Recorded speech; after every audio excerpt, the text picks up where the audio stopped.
दोस्तों, भगवान शिव और शून्यता एक ऐसा सत्य है जो आपके जीवन को पूर्ण रूप से बदल सकता है।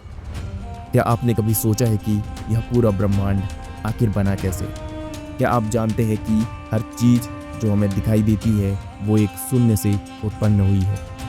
और अगर शून्य ही इस सृष्टि की जड़ है तो फिर इसका स्वामी कौन है? जब कोई नहीं था, जब प्रकाश और अंधकार का भी अस्तित्व नहीं था, तब भी कोई था।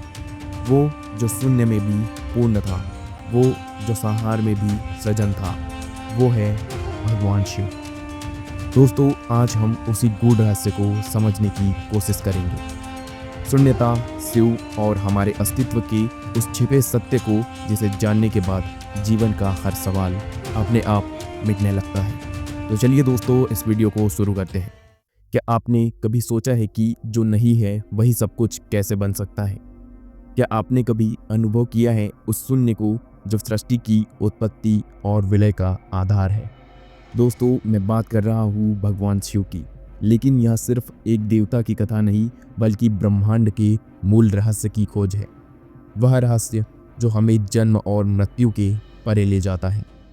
आइए दोस्तों, जानते हैं शून्यता और शिव, अनंत की ओर एक यात्रा। शिव कौन है?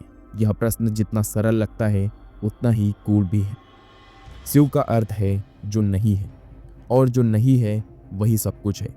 आधुनिक विज्ञान भी मानता है कि यह ब्रह्मांड शून्यता से आया और अंततः शून्यता में ही विलीन हो जाएगा।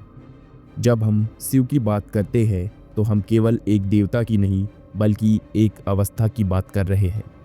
एक ऐसी अवस्था जो समस्त सृष्टि के परे है। शिव सृष्टि के पूर्व भी थे और शिव सृष्टि के अंत के बाद भी रहेंगे। शिव और शून्यता का वैज्ञानिक रहस्य। आधुनिक विज्ञान कहता है कि ब्रह्मांड की उत्पत्ति बिग बैंग से हुई, लेकिन बिग बैंग से पहले क्या था? कुछ भी नहीं, एक पूर्ण शून्यता। और यही शून्यता भगवान शिव का स्वरूप है। आज के क्वांटम फिजिक्स के वैज्ञानिक भी मानते हैं कि शून्यता मात्र कुछ नहीं, बल्कि एक अपार ऊर्जा का भंडार है।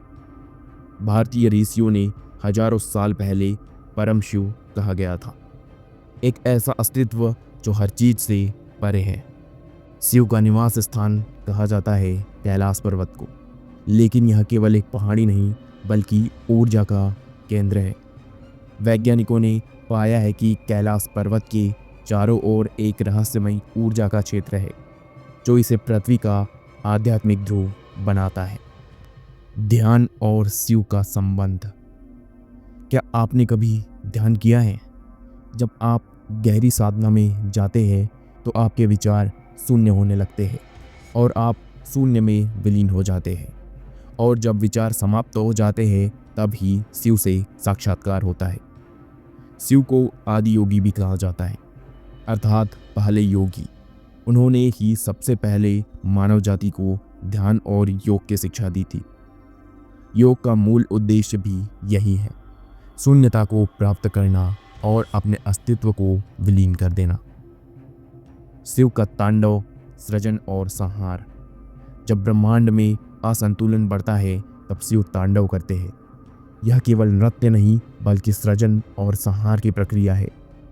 शिव संहार क्यों करते हैं? क्योंकि जो कुछ भी नया बनता है वह नष्ट होना अनिवार्य है, और जो नष्ट होता है वही नए रूप में पुनः जन्म लेता है। यही सृष्टि का नियम है। शिव का यह तांडव हमें सिखाता है कि परिवर्तन से डरना नहीं चाहिए। हर अंत एक नए आरंभ की भूमिका होती है। दोस्तों, अब हम जानते हैं शिव और चेतना के गूढ़ रहस्य के बारे में। ऋषियों ने कहा है कि अगर कोई शिव की साधना में पूर्ण रूप से डूब जाए तो वह समाधि में पहुंच सकता है। एक ऐसी अवस्था जहां आत्मा और परमात्मा एक हो जाते हैं। यही मोक्ष है, यही शून्यता है। आप जब भी गहरी सांस लें और उसे छोड़ें, तब एक क्षण के लिए शून्य का अनुभव करें। यही शिव है। शिव को जानना स्वयं को जानना है। शिव को जानने का अर्थ स्वयं को जानना है। जब तक हम इस भौतिक संसार में उलझे रहेंगे तब तक हम शिव को नहीं समझ सकते।